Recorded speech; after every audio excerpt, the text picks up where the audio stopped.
My 29F husband 31M got a paternity test on our daughter 5F and it came back negative, but I never cheated. Now he thinks our relationship is a lie and wants to divorce. What do I do? I don't know how it happened and I haven't been able to stop crying all day. I never cheated. I love my husband. We've been together since college and he's the love of my life. He's handsome and kind, and while I've slept with 2 other people, both were before we got together. There is no other potential father for our daughter. We were married already and actively trying for a baby. I never cheated. I never would cheat, and I don't know why he took that stupid test because I would never ever cheat. But it came back negative and now he thinks he's not her dad. I don't know how to convince him it was a faulty test and I'm so scared. These past few months, it's like he's become someone completely different from the man I married. He's cold and suspicious. He kept demanding to see my phone and wouldn't tell me why. And I showed him at first, but eventually I told him I wouldn't anymore unless he explained why. He's been distant with our daughter too. He stays in his office for hours on end. I don't know what he's doing. I did not cheat. He accused me this morning, saying he'd done the test after realizing that our daughter's eyes, brown, wouldn't naturally come from ours, both blue, and that he wanted me to get out of the house. I didn't leave and he locked me out of our bedroom, and now I'm in my daughter's room. This is terrifying. What should I do? Edit. The specific advice I want is how I can prove I'm innocent and how to make sure this relationship works. I want to keep my family together at all costs. Also, I just had a conversation with my husband. He's out of his room now and we discussed some things. I told him again that I would never cheat and started talking about a list of tests I want done, but he told me he didn't want to hear it right now. We're going to have a longer conversation tomorrow and he said he still loves our daughter and he won't try to keep me out of the house or our room for now. I asked him to hug me and he did. I'm scared that I won't be able to convince him.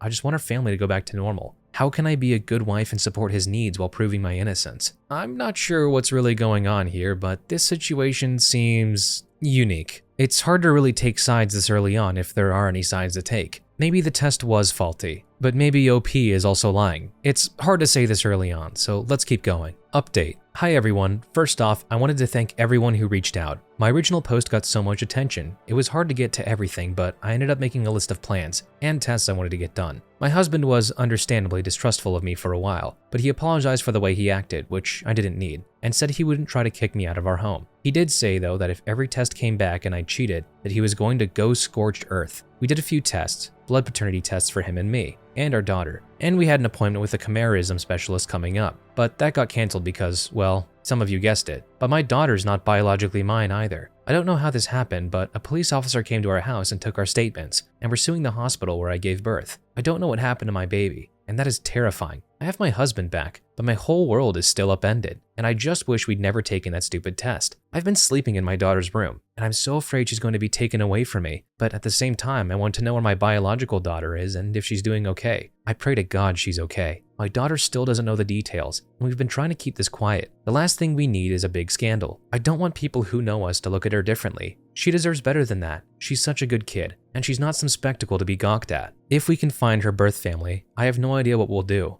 I guess the best case scenario would be to get a bigger house and all live together, but I don't know if we can afford that, or if they'd go for that, or even if we'll be able to locate them, or if I'm just crazy. This whole situation is crazy. I don't know anyone else who's been in a situation like this. I mean, are there support groups for parents of kids who got mixed up? I googled and nothing came up. Literally all I'm getting are tabloid articles from trashy magazines that slap the faces of innocent kids on the same pages as celebrity lovemaking scandals and fiction. How do we tell our daughter? I mean, we can't tell her now. She'll tell the kids at school and then it'll be everywhere. But we have to say something. I don't know what I ever did to deserve this. And that is why it's good to get the whole picture. I did not see that coming at all. While it is good to know that the wife didn't cheat and the couple was able to figure it out, they are now faced with a completely different problem. And I can also understand where OP is coming from when she says she wishes she never got the test done. Sometimes ignorance is bliss. But I would argue that the truth is always more important to know. OP's husband's perspective on everything. Hello everyone. So apparently a YouTuber my husband watches called Mark Narrations decided it would be a fun idea to read my post on his channel. My husband recognized the story because, well, of course he recognized the story. How could he not? This doesn't happen every day.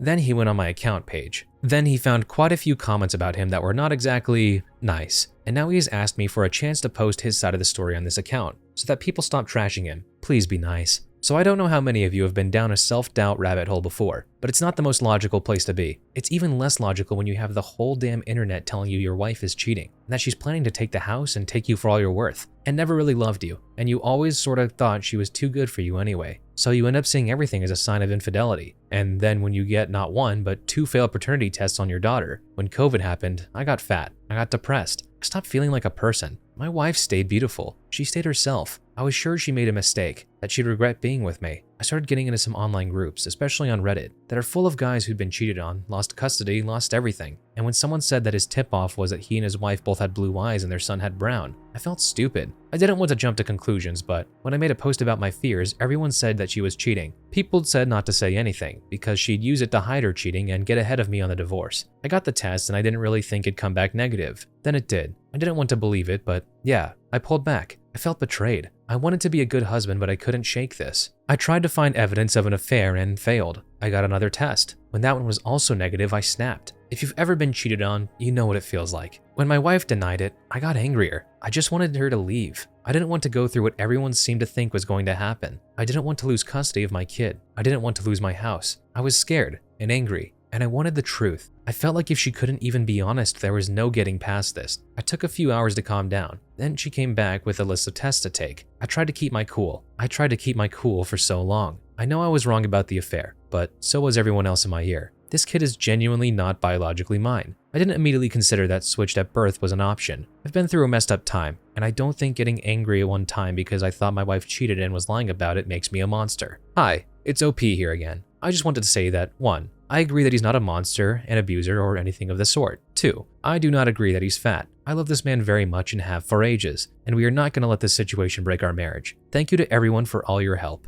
I'm glad OP gave her husband the chance to give his side of the story on her account. It's good for clearing a lot of things up. Though it does sound like her husband has some self-esteem issues. And there's nothing wrong with that. It's not always easy to feel confident about yourself. But it is very nice to see the situation from both sides. These two people seem to really care for each other. And I'm glad they're not going to let some unfortunate circumstances affect their marriage. Nobody was at fault here except for the hospital. Final update. Hi everyone. All 3,000 people who followed me. All of the YouTubers who made videos, the people on every social media platform from TikTok to Tumblr who've been giving advice. My goodness, there's a lot, which helps confirm my decision to not go public with any of this. If this is how much attention we get without our names and faces attached, my goodness. I'm very grateful to everyone and hold no ill will towards the people who shared my posts, but I'm very glad the attention is not directed at my daughters, either of them. I think you all deserve an update, so here goes. We found our biological daughter. She was in foster care. I don't think it's going to surprise a lot of people that the hospital we had her at wasn't the best area, and she was taken home by a family who ended up under investigation, and apparently, when she was proven not their biological child, she was taken by the state. I feel terrible for that family, but at the same time, so grateful to have found her safe and alive. We started the adoption process immediately, and, well, we have some pretty significant resources now. I wouldn't say the settlement money makes up for what we went through, exactly, but it's close to $2 million. Our lawyer said we could have gotten more in court, but honestly, the hospital wanted to end this fast and quietly, and so did we. We explained to our daughter that her sister is going to be coming to stay with us, and that we will still love her very much. She seems ecstatic at the idea. Here's hoping it works out in actuality. We're planning to move away from our town in a few months. We found a wonderful place in a good school district a few states away, and it has plenty of room for our family to grow. I don't know what we're going to do about the other family. My biological daughter doesn't seem to remember them very much, and I don't really want to involve them if I don't have to, but I know it's probably morally wrong to not let them know what happened. I mean, that poor mother must not have any idea what happened. I can only imagine how horrible that would be. For now though, I'm focusing on my daughters and hoping to plan a beautiful life. Finally, my husband. I love him more than anything in the world, and he loves me. We've been going through hell and come out on the other side, and we are not interested in breaking up, or ending the relationship or anything like that. He deleted his Reddit account and he promised he's going to trust me from now on, because as it happens, our child being switched at birth is more likely than me cheating on him. I love him so much. We're going to be okay. This will hopefully be the last time I use this account. Thank you to everyone who reached out with help and advice. OP explains a little more. I said we started the process. We did. It's going to be a complicated process, but my main purpose with this update was to let people know that things seem like they'll be okay. I got so many people worried, and I feel like going into the nitty-gritty details of what's going on would A, give identifying information, and B, lead more people to worrying. Yes, she's with a foster family right now. We hired a private investigator and asked for the hospital's cooperation in litigation.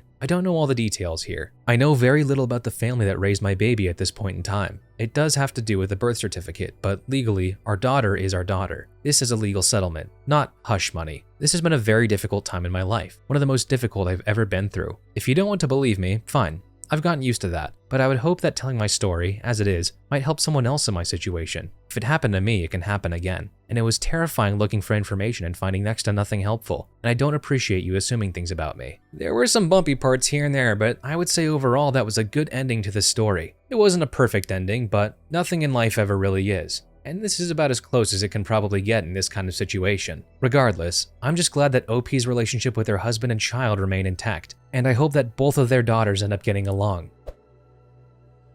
My dad disowned my sister and he is passing away. How do I convince her to let him go? This is gonna be long. Backstory. My family used to be really close, but that changed in 2003 when my dad, 55M, discovered that my mom, 54F, was having an affair with John, 54M, my dad's childhood best friend. He was basically his brother back then, and he was my dad's best man in his wedding with mom. He begged her to stay and work things out, but my mom ended up leaving him for John, and eventually they got a divorce, and my mom ended up marrying John 5 months later. My twin sister Sarah, 27F, was always the stereotypical daddy's girl. Dad spoiled her a bit more than the rest of us, and she was basically his shadow back then. And that's why it was really surprising to us that Sarah chose to stay with our mom after the divorce. Back then, me, 27M, and her were the only ones to still live with our parents. We have 4 older brothers. I chose to stay with Dad, and Sarah chose to live with Mom. And in the weekends, she would come stay with me and Dad. I choose to stay with Dad, and I occasionally went to Mom's house. To say that the divorce and my sister choosing to stay with my mom messed my dad up is an understatement. He tried to act like it was okay in front of us, but every single weekday for the year following the divorce, I could hear him cry himself to sleep.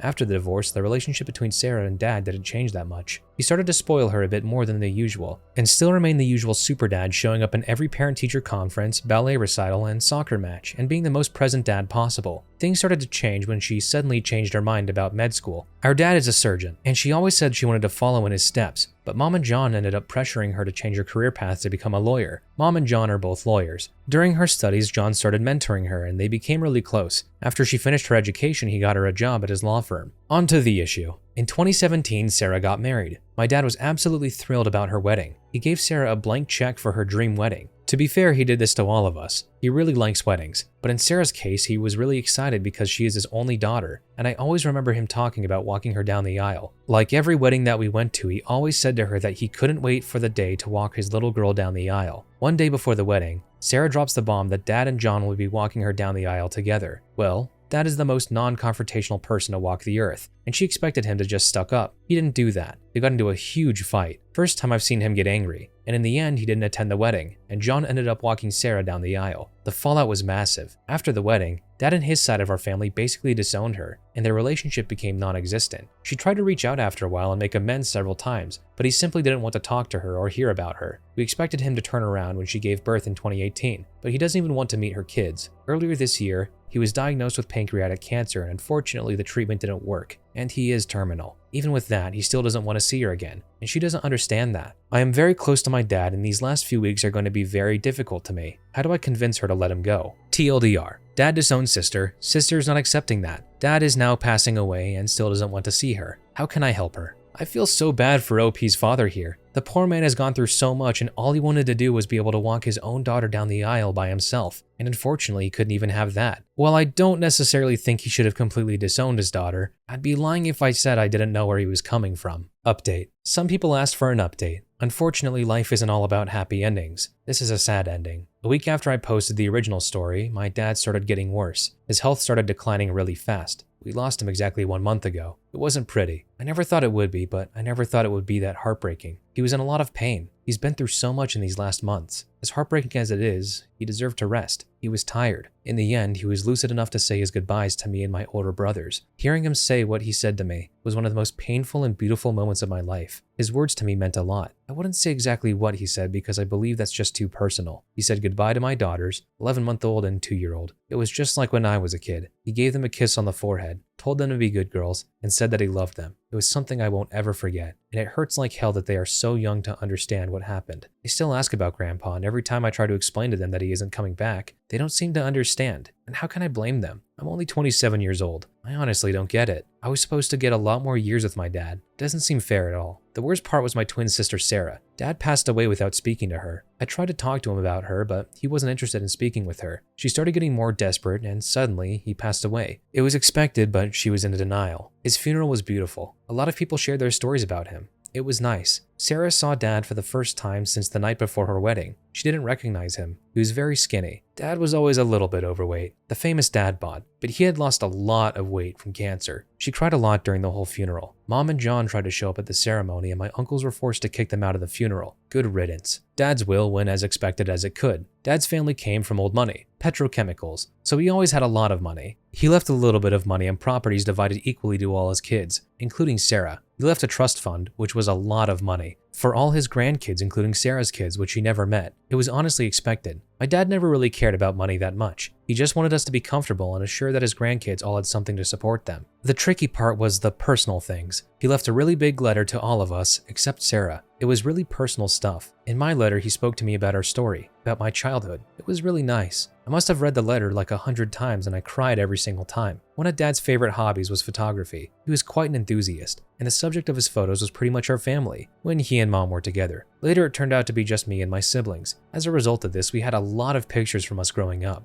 He gave each of us a photo album, and behind each photo he wrote something, where it was taken in a few words. I was honestly very surprised with this. He must have done this long before he passed away. It was a very thoughtful goodbye gift, something that was very typical of Dad. Sarah didn't get a letter and her album didn't have anything written behind her photos, and when she found out about this, she had a mental breakdown. The regret was eating her alive. Still is. She was admitted to a hospital and spent an entire week there. She's doing a bit better now, getting a little better every day. Her husband and I are really confident in her recovery. She is sleeping and eating almost normally now. She still starts to cry randomly multiple times on a daily basis, but it's getting better. At least that's what I'm telling myself. Which brings us to last week. My wife and I discovered that we are expecting again. It wasn't planned or anything like that. My wife switched birth controls last month and she spends a week without taking the pill. It's still very early in her pregnancy, so we haven't told anyone yet. The thing is that I'm really angry. I'm angry that my future kid is not going to be able to meet my dad. I'm absolutely furious, honestly. It just doesn't seem fair at all. I'm angry and I'm scared. My dad was supposed to guide me in the whole parenthood process. He was teaching me lots of stuff with my daughters, but I'm scared of doing this without him. I'm scared of not being a good father like he was to me because my kids deserve that. This is it, folks. The whole situation could be a lot better. I play the what if scenario in my head every day. Unfortunately, it doesn't change anything. This is honestly a bitter ending. Doesn't seem fair at all, but that's the thing about life. It's actually never fair. I still want to thank everyone who gave me advice and to everyone who reached out and offered their support to me in the chat. I was very lonely at that time. Still am.